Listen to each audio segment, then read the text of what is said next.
할렐루야. 전능하신 하나님이 오늘도 여러분들에게 은혜 충만하게 내려주시기를 주님의 이름으로 축원합니다. 오늘은 성령 강림 주일입니다. 우리 옆에 있는 분들에게 인사합시다. 성령 충만하세요. 예, 성령 충만하세요. 예, 성령이 충만한 여러분들 되시기를 바랍니다. 특별히 오늘은 스승의 날이기도 하고요, 가정의 날이기도 합니다. 정말 뜻깊은 날이 아닐 수가 없습니다. 다시 한번 진정한 스승은 어떤 모습인가? 그리고 하나님이 기뻐하는 가정은 어떤 가정일까?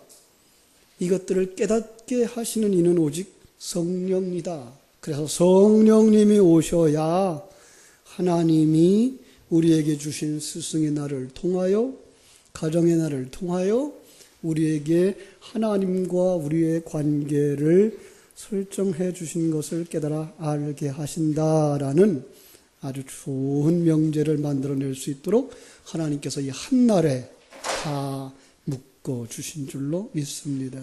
참 오늘날은 너무나 개인주의가 팽배해서 스승을 모시고 사는 사람들이 흔하지를 않아요.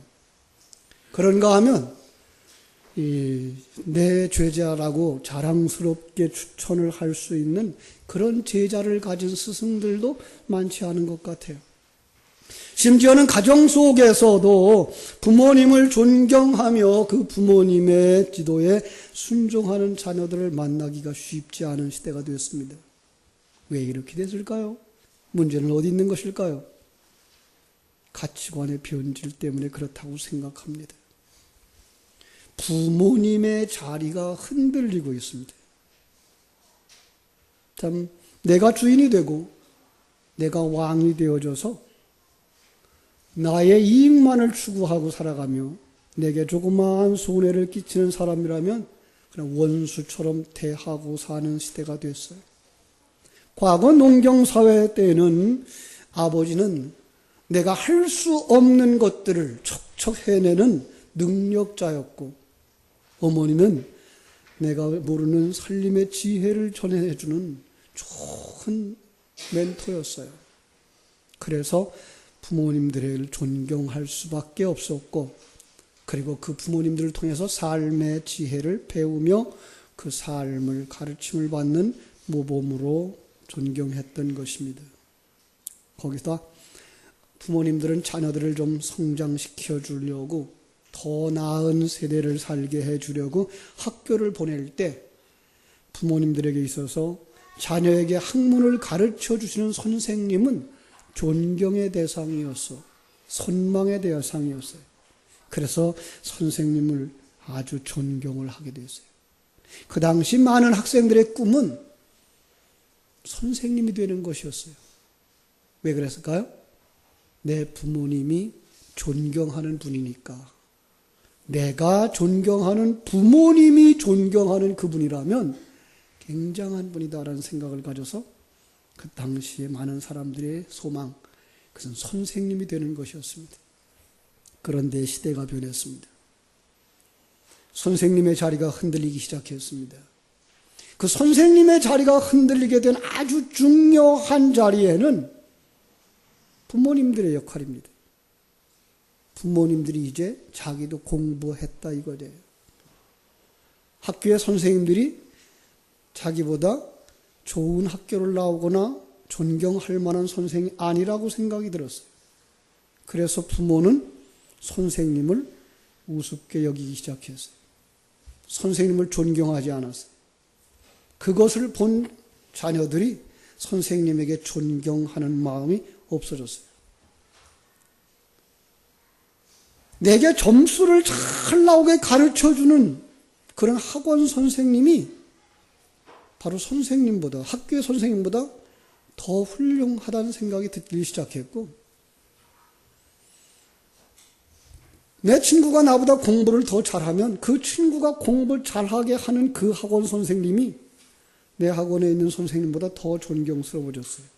아니, 자기가 공부를 열심히 하지 않아서 실력이 올라가지 않는다는 건 생각하지 아니하고 선생님들을 내게 얼마나 내가 얻고 싶은 걸 얻게 해주는가에 대한 평가 기준을 가지고 판단함으로 말미암아 선생님의 자리가 없어졌어요.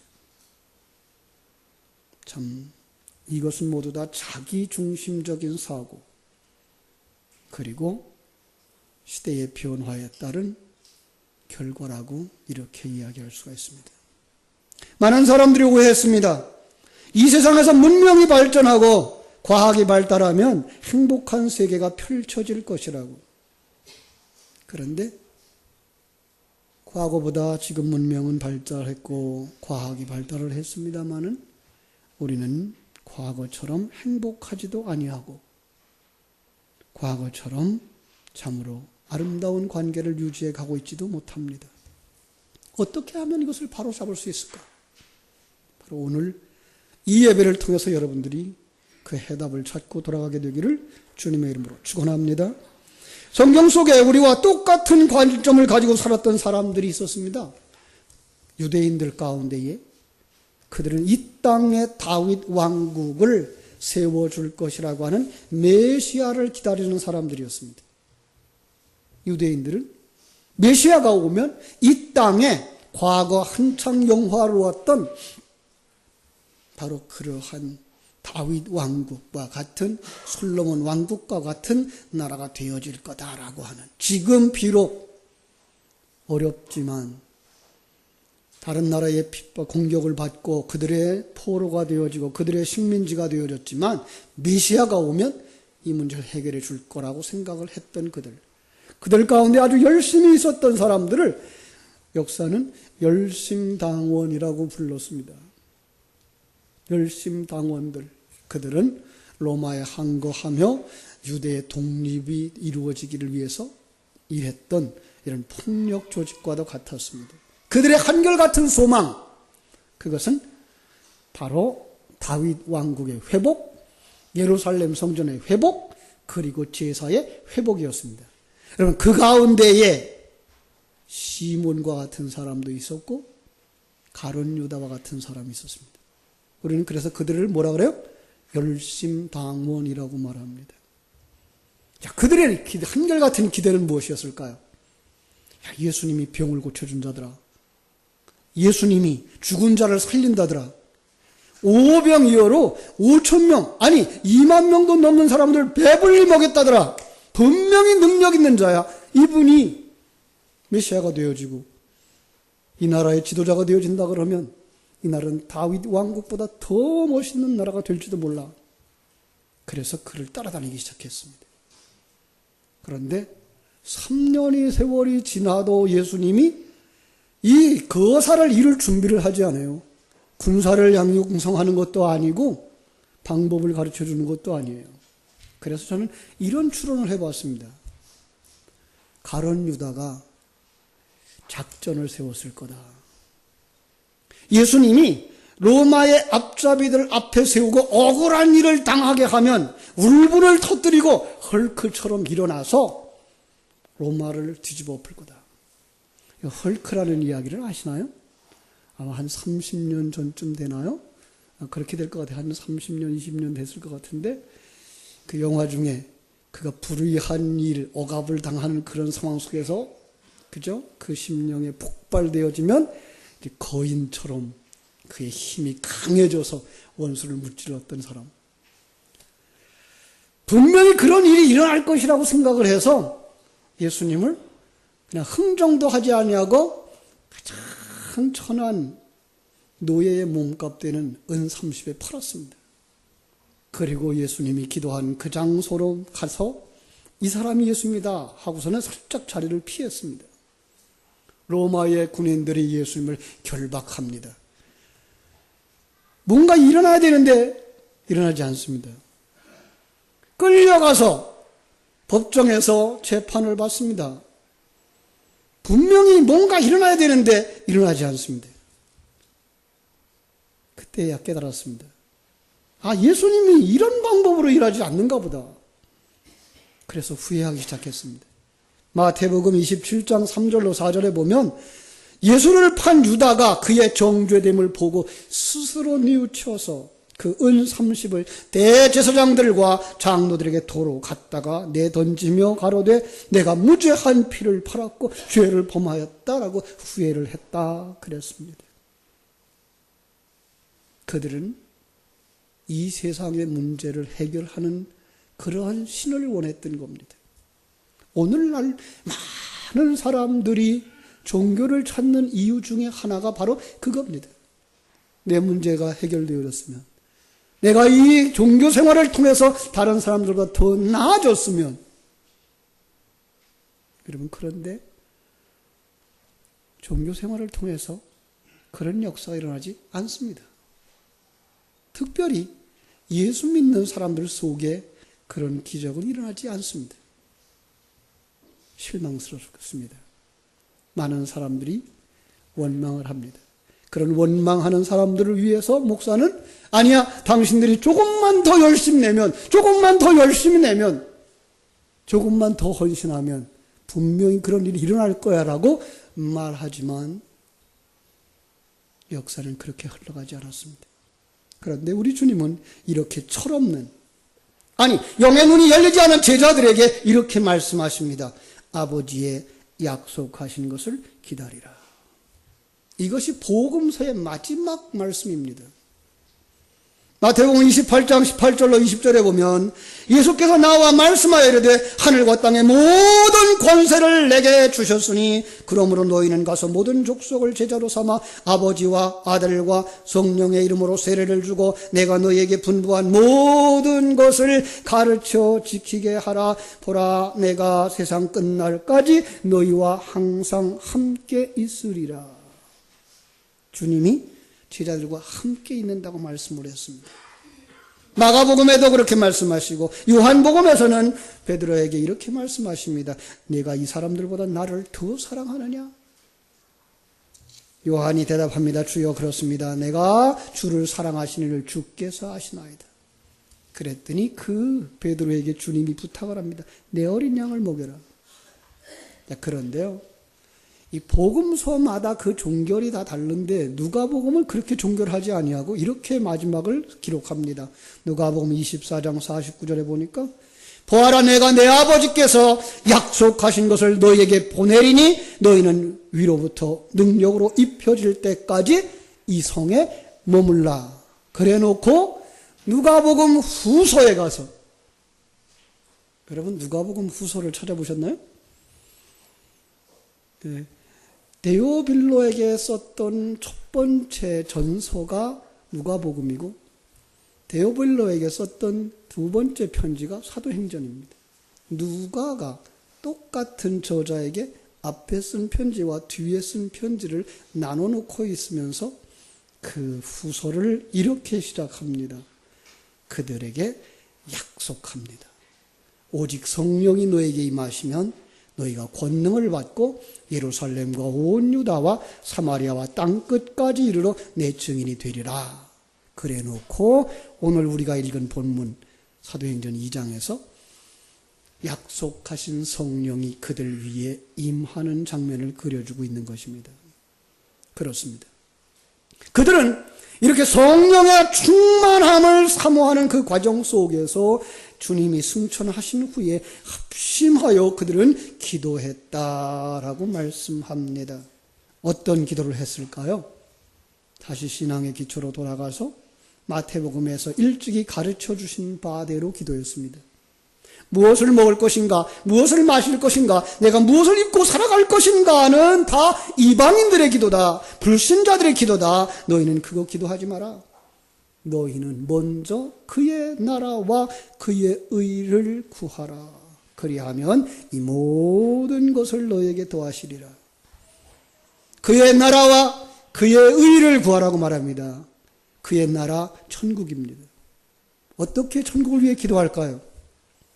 하나님의 통치가 이루어지는 그곳이 천국이라면 하나님 내 심령 속에 하나님에게 온전히 순종하는 천국이 되게 하여 주옵소서를 기도하라는 것입니다.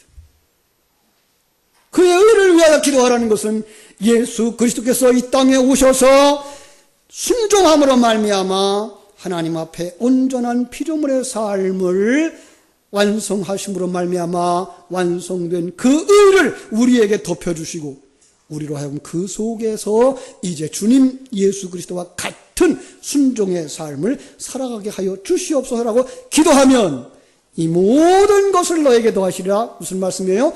그렇게 되도록 하나님께서 이러하고 저러한 것들을 다 주시겠다는 것입니다. 하나님의 사람으로 만드는 일에 필요한 것들을 다 주시겠다는 것입니다.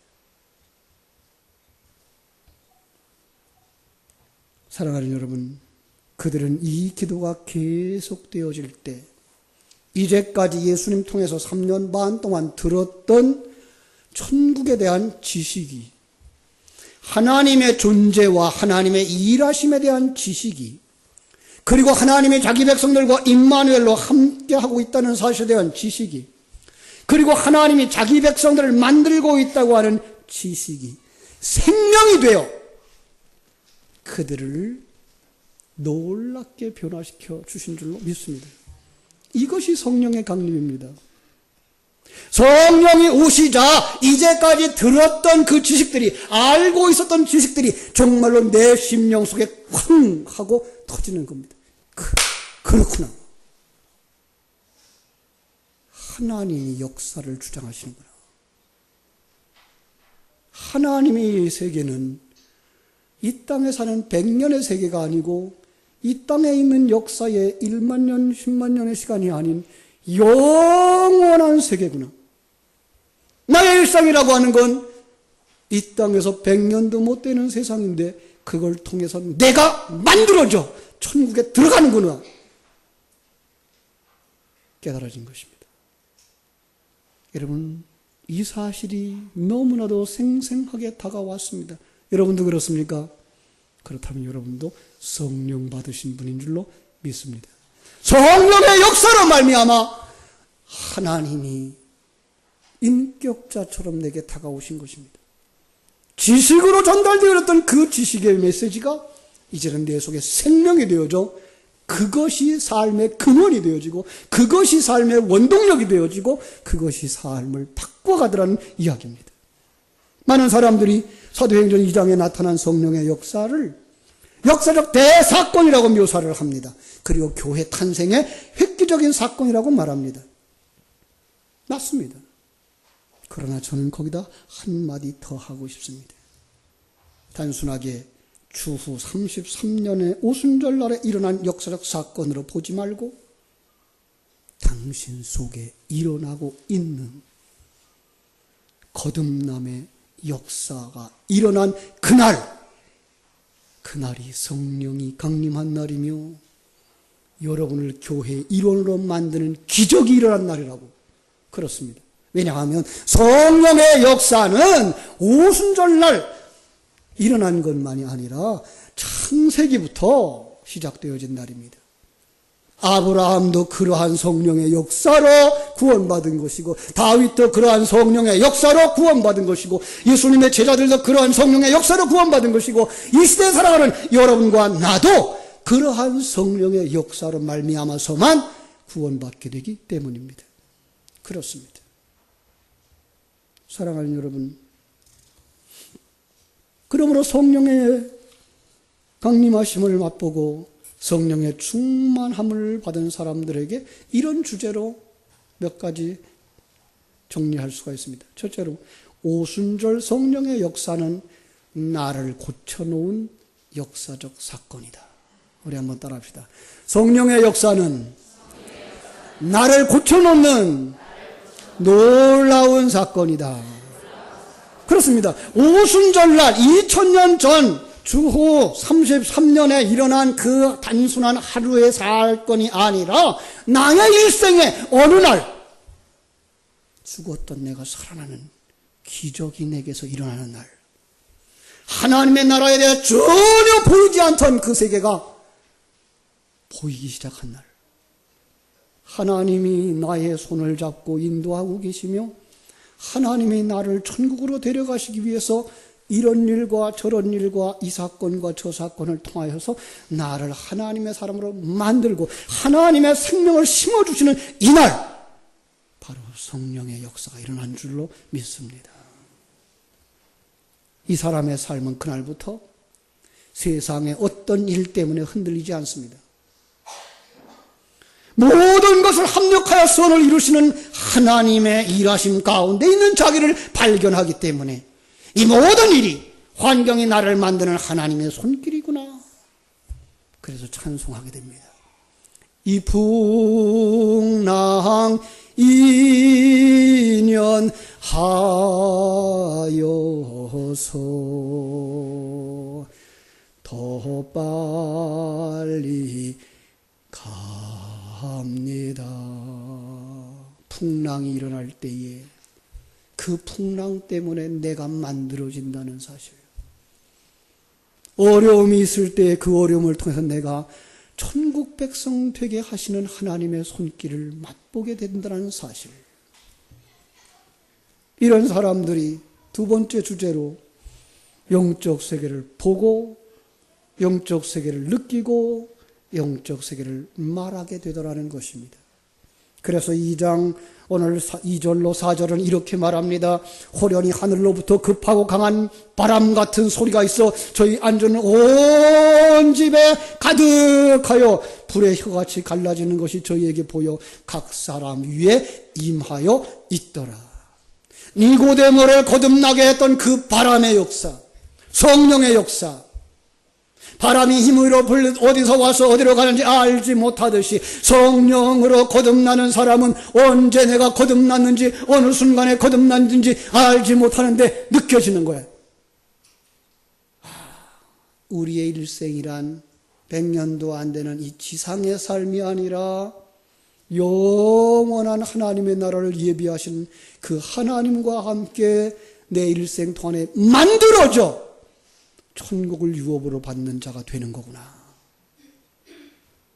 그렇게 훌륭한 성자 하나님이 나의 신랑이 되어지며 나를 그리스도의 신부, 자기의 신부로 만들어 내 속에 더럽고 추한 모든 것들을 씻어 깨끗하게 해주시고 깨끗한 세마포옷을 입혀주시고 자기와 하나 되게 하시는 나를 신부 만드는 과정이구나.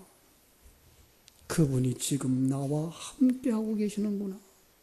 느껴지는 겁니다. 전능하신 하나님이 느껴지는 겁니다. 나와 함께 십자가를 지고 옛사람을 벗겨버리시는 그 하나님의 손길이 느껴지는 것입니다. 성령으로 완성되어져 천국에 들어갈 우리의 그 놀라운 미래를 보여주시는 것입니다. 그게 보이는 겁니다. 나만 그렇게 사랑하는 것이 아니라 곁에 있는 집사님이, 권사님이, 장로님이 하나님의 이렇게 큰 사랑을 받고 있는 분이구나를 깨달아지게 되는 것입니다. 그들이 방언을 말하더라는 겁니다. 이 방언은 따따뚜뚜 소리내는 그런 방언을 그릇으로 삼아 우리에게 진리를 가르쳐주고 있습니다. 이런 따따뚜뚜 하는 방언은 이방 종교에도 있습니다. 그런데 하나님은 이러한 어떤 정신적, 영적 영향에 의해서 일어나는 현상 속에다가 진리를 담아주시는 것입니다.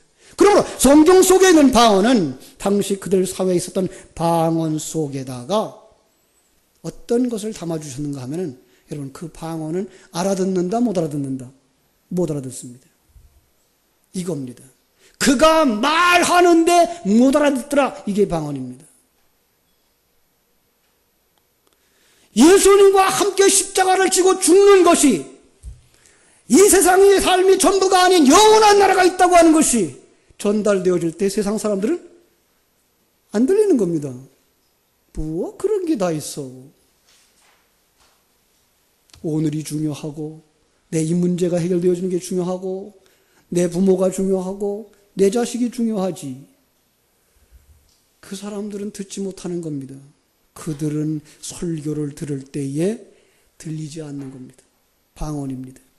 그런데 놀라운 사실은 그렇게 설교를 하는데 성경에 보니까 각 지역에서 온 사람들이 자기네 말로 듣더라는 겁니다. 예. 어떤 사람에게는 그게 들리는 겁니다. 어떤 사람입니까?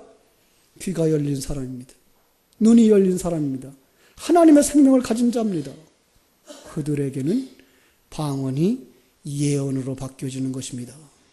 당신의 삶은 이렇게 완성되어질 것이며 당신의 삶은 이 지상에서 이렇게 마감될 것이며 그때에 우리는 영원한 천국에서 하나님과 함께 영원히 살게 될 것입니다. 그 천국이 보여지는 것입니다. 그 천국이 믿어지는 것입니다. 그 천국에 대한 소망이 생겨나는 것입니다. 그들은 방언을 예언으로 듣는 것입니다. 그렇습니다. 그들이 이 말씀을 들은 사람들이 성령의 충만함을 받은 사람들이 담대한 믿음이 생겨서 이때부터 그리스도의 증인이 되는 것입니다.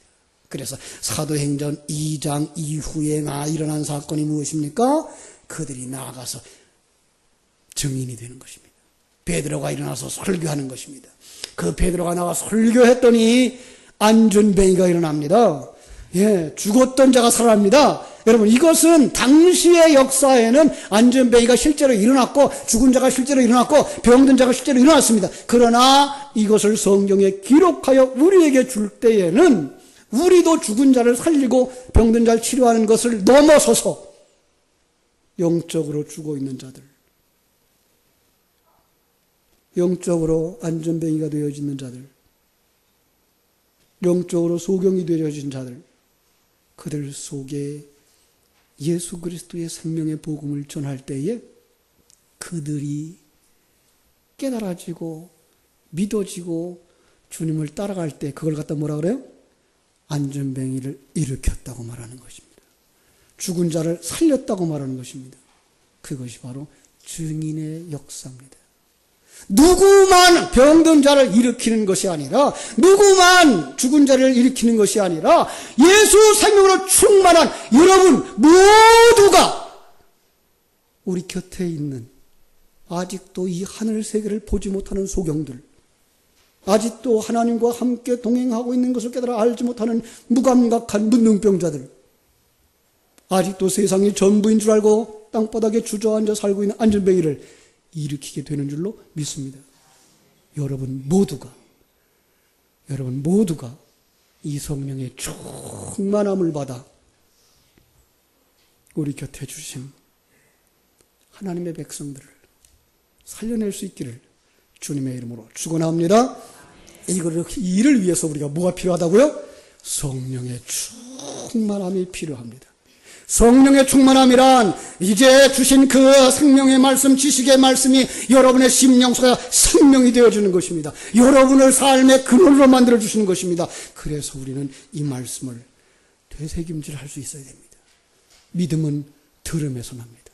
말씀을 들으러 나와야 됩니다. 그리고 우리는 그 들은 말씀을 되새김질해야 됩니다. 다시 되새김질하고 하나님의 존재에 대해 묵상하고 하나님의 일하심에 대해서 묵상하고 하나님의 생명에 대해서 묵상하고 하나님이 주신 사명에 대해서 묵상하고 그때에 역사를 주장하고 계신 하나님이 느껴지며 나의 인생을 주장하고 계신 하나님이 느껴지며 나를 천국 백성 만들기 위하여 일하시고 계신 하나님이 믿어져 그것이 생명으로 벅차오르는 감동이 되어질 때 그가 성령에 충만한 자요. 그는 나아가서 참으로 세상을 전부인 줄 알고 살아가는 그들에게 전할 수밖에 없고 그들의 손을 잡아 일으킬 수밖에 없고 그들을 주께로 불러들여서 함께 즐거워하자고 함께 천국에 가자고 애원할 수밖에 없고 그들을 권할 수밖에 없는 증인들, 바로 여러분들이 이 성령 강림 주일에 이 성령의 충만함을 받고 증인되는 삶을 살게 되기를 주님의 이름으로 축원합니다. 기도하겠습니다. 하나님 우리 아버지 크신 은혜와 사랑을 감사하옵고 감사합니다. 역사 속에서 한 번 있었던 오순절의 성령 강림, 그것은 한순간 한 번에 일어난 사건이 아닌 온 역사 속에 모든 성도들의 삶 속에 하나님의 말씀이 생명이 되어지고 그 생명을 가진 삶을 살아가는 역사가 일어나도록 일하시는 하나님의 큰 기적에 참여하는 날인데 아버지 하나님이여, 오늘 이 예배에 참여한 성도들이 바로 이러한 성령의 충만함을 받게 하여 주시옵소서. 예수 생명으로 충만되게 하여 주시옵소서. 이제까지 예수님을 모르고 살아왔다면 이제 예수님 앞에 달려나가는 자가 되게 하여 주시옵소서. 주님과 함께 동행하는 것을 알지 못했다면 아버지 하나님, 이제부터는 주님과 함께 동행할 수 있게 하여 주시옵소서. 아버지, 세상 것으로 말미암아 기뻐하고 즐거워했던 인생들이 있다면 이제는 하늘나라의 것으로 기뻐하고 즐거워하는 자들이 되게 하여 주시옵소서. 성령으로 역사하여 주시옵소서. 예수님의 이름으로 기도하옵나이다. 아멘. 이 시간에는 하나님 앞에